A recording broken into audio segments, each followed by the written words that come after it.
नमस्कार लाडक्या बहिणींनो, ई-के-वाय-सी करताना तुम्हाला काही प्रॉब्लेम येत आहेत, काळजी करू नका. येणारा व्हिडिओ तुमच्यासाठी खूप महत्त्वाचा आहे. तर आपण पाहूया. ई-के-वाय-सी करताना आपल्याला हे गव्हर्नमेंटच्या वेबसाईटवर जायचं आहे. या वेबसाईटला गेल्यानंतर तुम्हाला अशा प्रकारचा इंटरफेस ओपन होणार आहे. या ठिकाणी आपल्याला लाभार्थ्यांनी काय करायचे, आधार कार्ड नंबर टाकायचा आहे. आधार कार्ड नंबर टाकल्यानंतर या ठिकाणी कॅप्चा टाकायचा आहे. जो हा इथे नंबर येतो तो हा प्रत्येक वेळेस रिफ्रेश करता येतो आपल्याला. एक नाही समजला तर आपण दुसरा टाकू शकतो. हा टाकल्यानंतर आधार प्रमाणीकरणासाठी आपण संमती देतो स्वतःहून.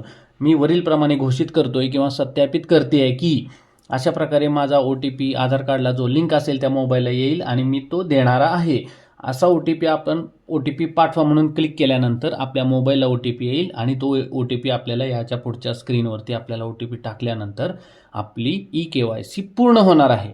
आणि काही अजूनही अडचणी येत असतील, काही जणींना OTP येत नसेल तर त्यांच्यासाठी आपण काय करायचं आहे, आपल्याला एक ट्रिक आहे. सकाळी पहाटे साधारणतः 4 ते 6च्या दरम्यान आपण हे ट्राय करून पाहू शकतो किंवा रात्री उशिरा 12-1 नंतर सुद्धा ट्राय केला तरी चालेल, OTP येऊन जाईल.